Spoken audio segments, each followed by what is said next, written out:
اللہ تبارک و تعالی کسی کو کسی طرح سے آزماتا ہے، کسی کو کسی طرح، کسی سے لے کر آزماتا ہے، کسی کو دے کر آزماتا ہے، اور کسی کو دے کر حدود قائم کر کے آزماتا ہے۔ یہ ساری اس کی آزمائش کی کیفیات اور اس کی آزمائش کی صورتیں ہیں۔ کامیاب وہی لوگ ہوتے ہیں جو اس کی آزمائش میں پورے اترتے ہیں اور فرما برداری والی زندگی بسر کرتے ہیں۔ حضرت موسیٰ علیہ الصلاۃ والسلام کی تعلیمات جو تورات کی صورت میں انہیں دی گئی تھی، بتایا گیا کہ ان پر عمل کریں۔ اللہ تعالیٰ نے اس میں ہدایت بھی رکھی ہے، اس میں رحمت بھی ہے، اور شفا بھی اللہ تعالیٰ نے اس میں رکھی ہے۔ تو ہم پڑھ رہے ہیں کہ مختلف مواقع پر انہوں نے نافرمانی کی، اور جب بھی انہیں کوئی بات کہی جاتی تو آگے ماننے کی بجائے نافرمانی کرتے۔ اب ان کو حکم ہوا تھا کہ اس بستی کے اندر داخل ہو جاؤ، یعنی بیت المقدس میں، اور وہاں اللہ تعالیٰ سے بخشش مانگو، جو رزق اللہ نے دیا ہے اسے کھاؤ، اور اطاعت اور فرما برداری والی زندگی بسر کرو۔ لیکن انہوں نے اللہ تعالیٰ کی نعمتوں کو ٹھکرایا اور اپنی مرضی کرنا چاہی، ہر بات میں اپنی مرضی کرنا چاہی۔ پچھلی آیہ مبارکہ میں اللہ تعالیٰ نے من و سلوہ کا ذکر فرمایا کہ کس طرح اللہ تعالیٰ نے بغیر محنت کے انہیں رزق عطا فرمایا، اور ان کو حکم ہوا کہ اللہ کا رزق کھاؤ اور اس کی عبادت کرو، لیکن وہ اس پر بھی ثابت قدم نہ رہے اور اپنی مرضی کرنے کی کوشش کی۔ پہلے پارے میں ہم نے پڑھا سورہ بقرہ میں کہ انہوں نے اس میں بھی تبدیلیاں کی۔ ان کو کہا گیا تھا کہ کہنا حتتن، اے اللہ ہمیں معاف کر دے، تو انہوں نے آگے سے اس کو بدل کے حنتتن، یعنی حنتتن کا معنی ہوتا ہے گندم، حتتن کا معنی ہوتا ہے یا اللہ ہمارے گناہوں کو معاف کر دے، استغفار، اور حتتن کے لفظ کو حنتتن کے ساتھ بدل لیا، یعنی ہمیں گندم چاہیے، معافی شافی ایک سائڈ پہ کریں، ہمیں جو ظاہری ضروریات زندگی ہیں وہ دیں، ہمیں سٹیٹس ملے، ہمیں شہرت ملے، ہمیں دولت ملے، یہ چیزیں دیں، آپ کی کون سی بات کر رہے ہیں؟ یعنی جو ان کو استغفار کرنے کا اور اپنی روح کو پاک رکھنے کا اور اللہ کی بارگاہ میں حاضر ہونے کا اور سر بسجود ہونے کا حکم دیا گیا تھا، انہوں نے اس کو تبدیل کیا۔ اور پھر ان کو کہا گیا تھا کہ جب شہر میں داخل ہونا ہے تو تم نے جھک کر داخل ہونا ہے۔ انہوں نے کیا کیا؟ انہوں نے الٹ کام کیا، منہ دوسری طرف پھیر کر دوسری طرف سے داخل ہو، یعنی نافرمانی کرنے کی حد کر دی انہوں نے، جو کام کہا گیا وہ آگے سے الٹ کیا انہوں نے۔ اللہ تعالیٰ نے فرمایا تم اگر اس طرح کرو گے تو اللہ کریم تمہاری خطاؤں کو معاف کر دے گا، غلطیوں سے درگزر فرما دے گا، اور جو بڑھ کر کام کرے گا، یعنی جو فرائض ہیں وہ ادا کرنے کے بعد نوافل ادا کرے گا، اور اللہ تبارک و تعالیٰ نے جن چیزوں کو کرنے کا حکم دیا ہے اس سے بڑھ کر اپنی طرف سے عبادات پیش کرے گا، اللہ کریم اس کو مزید زیادہ عزتیں عطا فرمائے گا اور ظاہری اور باطنی عروج عطا فرمائے گا۔ انہیں کہا گیا تھا ہفتے کے دن تم نے مچھلیاں نہیں پکڑنی، اس کے علاوہ تم نے مچھلیاں پکڑ لینی ہیں، اپنے روزگار کا بندوبست چلاؤ، لیکن ہفتے کا دن اللہ کی عبادت کے لیے۔ اب اللہ تعالیٰ کی طرف سے امتحان کیا ہوا کہ ہفتے کے دن مچھلیاں جو ہے وہ سطح آب پر آ جاتی، اوپر آ کر تیرتی، تو یہ دیکھتے کہ ہفتے کے دن تو مچھلیاں بہت ہیں اور باقی دنوں میں اتنی نہیں ہوتی، باقی دنوں میں ہم بس ہمارا گزارا ہی ہوتا ہے، تو ہم ہفتے کے دن کیسے کوئی حساب کتاب لگائیں؟ تو مختلف گروہوں میں لوگ تقسیم ہو گئے۔ ایک تو وہ لوگ تھے کہ جنہوں نے ہفتے کے دن باقاعدہ مچھلیاں پکڑنا شروع کر دیں، کچھ وہ لوگ تھے کہ جنہوں نے اپنے کنارے پر، سمندر کے کنارے پر انہوں نے تالاب بنا لیے، اور ہفتے کا دن ہوتا تو پانی چھوڑ دیتے اور وہ مچھلیاں اور پانی سارا تالاب میں آ جاتا، پھر بند کر دیتے، اتوار والے دن پکڑ لیتے، کہتے جی ہم نے ہفتے کو تو نہیں پکڑی، ہم نے تو اتوار کو پکڑی ہیں۔ اور کچھ لوگ انہیں نصیحت کرتے کہ بھئی ایسا نہ کرو، کچھ لوگ چپ کر کے بھی ٹھیک ہے تم اپنا کام کیے رکھو، ہم اپنا کام کیے رکھو۔ تو اللہ تبارک و تعالیٰ نے ان پر عذاب نازل فرمایا، اور جنہوں نے فرما برداری کی تھی بچ گئے، خاموش رہے وہ بھی پکڑے گئے، اور جو جس مصیبت میں مبتلا ہوئے ان کی بھی گرفت ہو گئی۔ اعوذ باللہ من الشیطان الرجیم، بسم اللہ الرحمن الرحیم، وَلَقَدْ يَسَّرْنَا الْقُرْآنَ لِلذِّكْرِ فَهَلْ مِن مُّدَّكِرٍ فهل من مدكر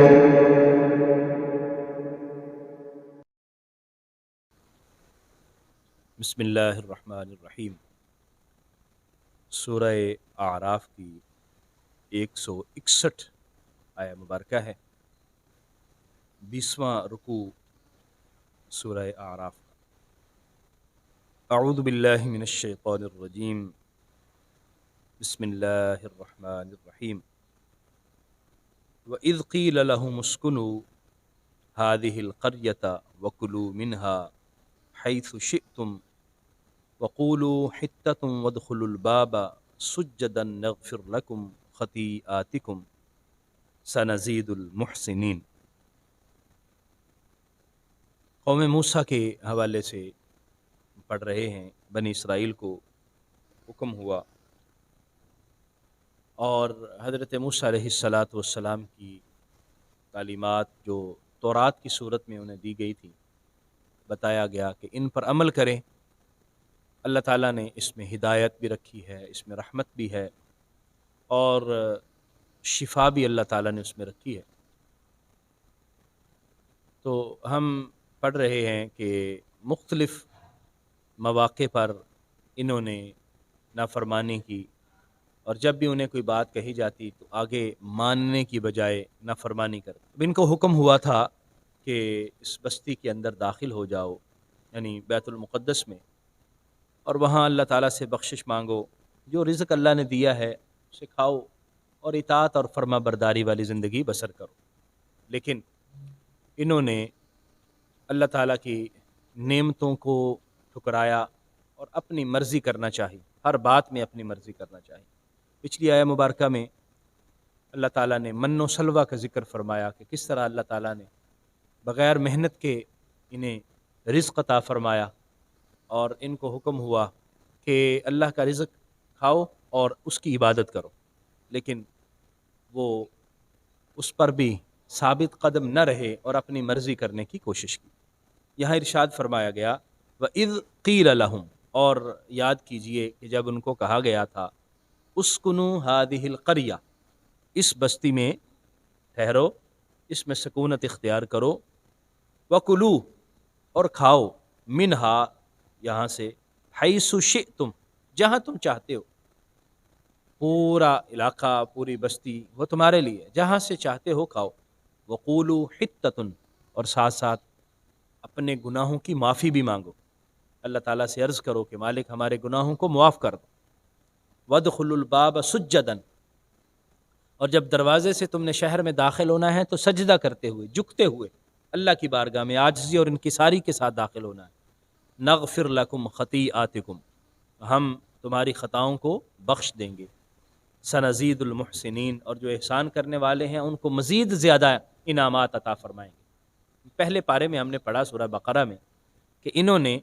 اس میں بھی تبدیلیاں کی۔ ان کو کہا گیا تھا کہ کہنا حتتن، اے اللہ ہمیں معاف کر دے، تو انہوں نے آگے سے اس کو بدل کے حنتتن، یعنی حنتتن کا معنی ہوتا ہے گندم، حتتن کا معنی ہوتا ہے یا اللہ ہمارے گناہوں کو معاف کر دے، استغفار، اور حتتن کے لفظ کو حنتتن کے ساتھ بدل لیا، یعنی ہمیں گندم چاہیے، معافی شافی ایک سائڈ پہ کریں، ہمیں جو ظاہری ضروریات زندگی ہیں وہ دیں، ہمیں سٹیٹس ملے، ہمیں شہرت ملے، ہمیں دولت ملے، یہ چیزیں دیں، آپ کی کون سی بات کر رہے ہیں؟ یعنی جو ان کو استغفار کرنے کا اور اپنی روح کو پاک رکھنے کا اور اللہ کی بارگاہ میں حاضر ہونے کا اور سر بسجود ہونے کا حکم دیا گیا تھا، انہوں نے اس کو تبدیل کیا۔ اور پھر ان کو کہا گیا تھا کہ جب شہر میں داخل ہونا ہے تو تم نے جھک کر داخل ہونا ہے۔ انہوں نے کیا کیا؟ انہوں نے الٹ کام کیا، منہ دوسری طرف پھیر کر دوسری طرف سے داخل ہوئے، یعنی نافرمانی کرنے کی حد کر دی انہوں نے، جو کام کہا گیا وہ آگے سے الٹ کیا انہوں نے۔ اللہ تعالیٰ نے فرمایا تم اگر اس طرح کرو گے تو اللہ کریم تمہاری خطاؤں کو معاف کر دے گا، غلطیوں سے درگزر فرما دے گا، اور جو بڑھ کر کام کرے گا، یعنی جو فرائض ہیں وہ ادا کرنے کے بعد نوافل ادا کرے گا، اور اللہ تبارک و تعالیٰ نے جن چیزوں کو کرنے کا حکم دیا ہے اس سے بڑھ کر اپنی طرف سے عبادات پیش کرے گا، اللہ کریم اس کو مزید زیادہ عزتیں عطا فرمائے گا اور ظاہری اور باطنی عروج عطا فرمائے گا۔ فبدل الذین ظلموا منہم قولا غیر الذی قیل لہم، تبدیل کر لیا، فبدل تبدیل کر لیا، الذین ظلموا ان لوگوں نے جنہوں نے ظلم کیا تھا ان میں سے، قولا وہ بات، غیر الذی قیل لہم اس کے خلاف جو ان کو کہی گئی تھی، جو بات انہیں کہی گئی تھی اس کے خلاف انہوں نے تبدیل کر الٹ کر لیا۔ فَأَرْسَلْنَا عَلَيْهِمْ رِجْزًا مِّنَ السَّمَاءِ اور پھر ہم نے آسمان سے ان پر عذاب نازل کیا، بِمَا كَانُوا يَظْلِمُونَ اس وجہ سے کہ وہ ظلم کیا کرتے تھے، اور سب سے بڑا ظلم شرک ہے، پھر ظلم اللہ کی نافرمانی ہے، اور پھر دنیا کے لوگوں کے حقوق ادا نہ کرنا اور ان کے ساتھ ظلم کرنا، اور ان کی جو اللہ تبارک و تعالیٰ نے حدود کا تعین کیا ہے اس سے تجاوز کرنا، یہ سارے ظلم کے زمرے میں چیزیں آتی ہیں۔ تو اللہ تعالیٰ انعام عطا فرما رہا ہے، اب ان کی بدبختی کا اندازہ لگائیے کہ اللہ بار بار کرم نوازی فرما رہا ہے، بار بار مہربانیاں فرما رہا ہے۔ پانی نہیں مل رہا تو حضرت موسیٰ کے عصا سے 12 چشمے جاری ہو رہے ہیں، کھانا نہیں مل رہا تو من و سلوہ نازل ہو رہا ہے۔ ایسے میدان میں ہے جہاں کوئی سایہ دار چیز نہیں ہے، اللہ کریم اپنے بادلوں سے سایہ کر رہا ہے، یعنی اتنی مہربانیاں، لیکن اس کے باوجود ان کی نافرمانیاں ہیں کہ بڑھتی چلی جا رہی ہیں، پھر اللہ کا عذاب آتا ہے۔ جب فرما بردار لوگ نہیں ہوتے اور ظالم لوگ آتے ہیں، پھر اللہ تعالیٰ عذاب نازل کرتا ہے۔ آگے ان لوگوں کا ذکر ہے جو بحر قلزم کے کنارے آباد تھے، ایک بستی تھی، اور اللہ تعالیٰ نے ان پر ایک امتحان نازل فرمایا اور انہیں حکم دیا گیا کہ تم نے ہفتے کے دن مچھلی کا شکار نہیں کرنا، ہفتے کے دن مچھلیاں نہیں پکڑنی، اس کے علاوہ پورے کا پورا ہفتہ اتوار سے لے کر جمعہ تک تمہارے لیے فری ہے، ہفتے کے دن تم نے اللہ کی عبادت کرنی۔ تو فرمایا دیکھو ہم نے ان پر کتنا کرم کیا، مہربانیاں کی، لیکن انہوں نے نافرمانی کی، اور پھر عذاب اللہ تعالیٰ کا آیا۔ وَاسْأَلْهُمْ آپ ان سے پوچھئے، عَنِ الْقَرْيَةِ الَّتِي كَانَتْ حَاضِرَةَ الْبَحْرِ اس بستی سے متعلق جو سمندر کے کنارے آباد تھی، جو سمندر کے کنارے آباد بستی تھی، ذرا پوچھئے، اِذْ يَعْدُونَ فِي السَّبْتِ جب انہوں نے ہفتے کے دن میں حد سے تجاوز کیا، اِذْ تَأْتِيهِمْ حِيتَانُهُمْ اب یہ اللہ تعالیٰ کی طرف سے امتحان تھا کہ انہیں کہا گیا تھا ہفتے کے دن تم نے مچھلیاں نہیں پکڑنی، اس کے علاوہ تم نے مچھلیاں پکڑ لینی ہیں، اپنے روزگار کا بندوبست چلاؤ، لیکن ہفتے کا دن اللہ کی عبادت کے لیے۔ اب اللہ تعالیٰ کی طرف سے امتحان کیا ہوا کہ ہفتے کے دن مچھلیاں جو ہے وہ سطح آب پر آ جاتی، اوپر آ کر تیرتی، تو یہ دیکھتے کہ ہفتے کے دن تو مچھلیاں بہت ہے اور باقی دنوں میں اتنی نہیں ہوتی، باقی دنوں میں ہم بس ہمارا گزارا ہی ہوتا ہے، تو ہم ہفتے کے دن کیسے کوئی حساب کتاب لگائیں؟ تو مختلف گروہوں میں لوگ تقسیم ہو گئے۔ ایک تو وہ لوگ تھے کہ جنہوں نے ہفتے کے دن باقاعدہ مچھلیاں پکڑنا شروع کر دیں، کچھ وہ لوگ تھے کہ جنہوں نے اپنے کنارے پر، سمندر کے کنارے پر انہوں نے تالاب بنا لیے، اور ہفتے کا دن ہوتا تو پانی چھوڑ دیتے اور وہ مچھلیاں اور پانی سارا تالاب میں آ جاتا، پھر بند کر دیتے، اتوار والے دن پکڑ لیتے، کہتے جی ہم نے ہفتے کو تو نہیں پکڑی، ہم نے تو اتوار کو پکڑی۔ اور کچھ لوگ انہیں نصیحت کرتے کہ بھئی ایسا نہ کرو، کچھ لوگ چپ کر کے بھی ٹھیک ہے تم اپنا کام کیے رکھو، ہم اپنا کام کیے۔ اللہ تبارک و تعالیٰ نے ان پر عذاب نازل فرمایا، اور جنہوں نے فرما برداری کی تھی بچ گئے، خاموش رہے وہ بھی پکڑے گئے، اور جو جس مصیبت میں مبتلا ہوئے ان کی بھی گرفت ہو گئی۔ تو فرمایا کہ یہ اللہ تعالیٰ کی مختلف طرح سے آزمائشیں ہوتی ہیں، اور ان آزمائش پر پورا اترنا چاہیے۔